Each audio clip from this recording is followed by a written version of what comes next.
Hello students, welcome back to on my YouTube channels. Students, हमारा आज का topic है वोवल हाइपोथेसिस। इसमें हम स्टडी करेंगे definition, meaning and properties of vowel hypothesis. और हम देखेंगे अगर वोवल हाइपोथेसिस नहीं होती तो ह्यूमन बीइंग का जो लाइफ स्पेन है वो हार्डली 5 या 10 ईयर्स का होता। इसके पीछे क्या रीजन है वो हम डिटेल में स्टडी करेंगे।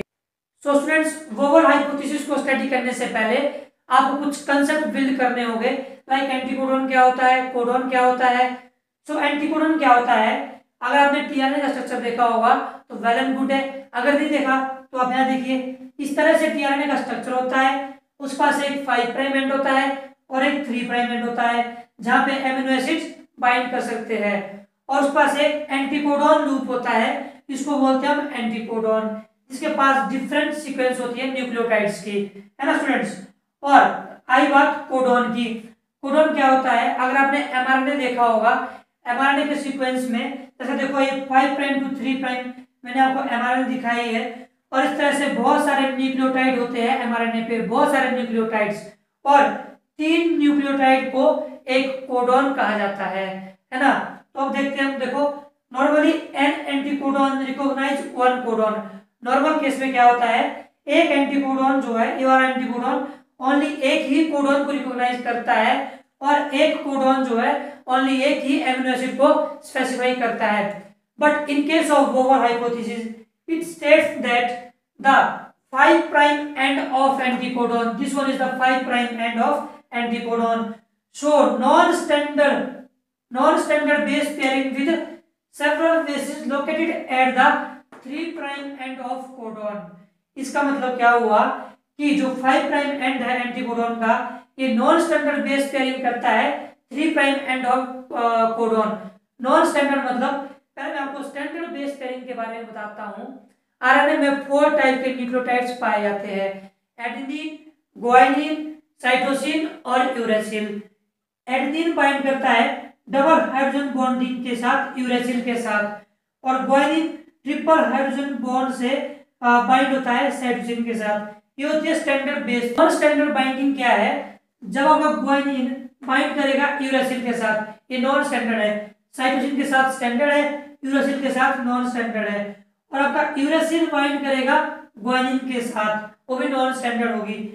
एडेनिन के साथ नॉर्मल होगी, और आइनोसिटोल बाइंड करेगा एडेनिन, यूरेसिल, साइटोसिन के साथ, ये भी सारी नॉन स्टैंडर्ड बाइंडिंग है। सो जो आपका वोवल हाइपोथेसिस है ये शो करता है नॉन स्टैंडर्ड बेस पेयरिंग, ठीक है, 5 प्राइम एंड ऑफ एंटीकोडॉन और 3 prime end of codon.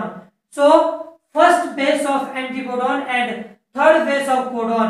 First base of anticodon, देखो एंटीकोडॉन का फर्स्ट बेस मतलब कि 5 प्राइम टू 3 प्राइम डायरेक्शन से 5 प्राइम का बेस जो है फर्स्ट बेस होगा, first base of anticodon, and third base of codon 1 2 3, third base of codon show the vowel positions.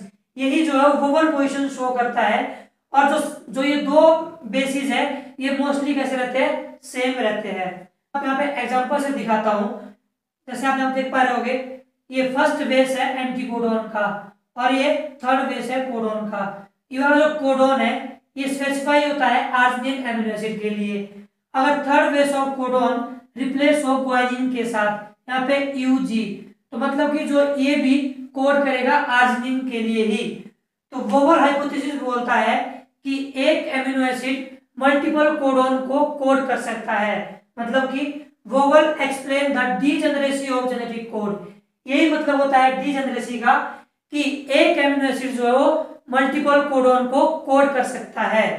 और सेकंड क्या है कि it reduce the impact of mutations, ये म्यूटेशन की रेट को भी कम कर। देखो स्टूडेंट्स, अगर ये डीजेनरेसी ना हो तो मतलब कि अगर हमारा एक बार कोडॉन डैमेज हो जाए, मानो कि अगर हाई रेडिएशन पड़ी, धूप की हाई रेडिएशन पड़ी, उससे अगर कोडॉन डैमेज हो जाए वाला कोडॉन, मतलब कि फिर आर्जिनिन रेसिड्यू बनेगा ही नहीं दोबारा।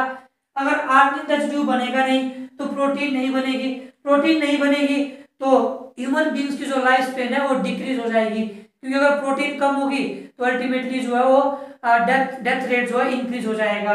इसलिए अगर यहाँ पे म्यूटेशन हो जाती है किसी कारणवश इस कोडॉन पे, तो ये कोडॉन रिप्लेस हो सकता है इस कोडॉन की वजह से।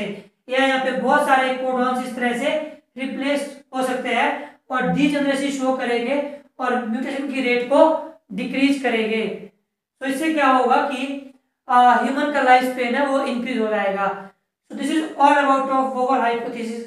अगर आपका इससे कोई क्वेश्चन होगा तो आप कमेंट बॉक्स में पूछ सकते हैं। अगर आपको एक कंटेंट सही लगा हो तो please subscribe my YouTube channel and also press bell icon to get new updates. Thank you.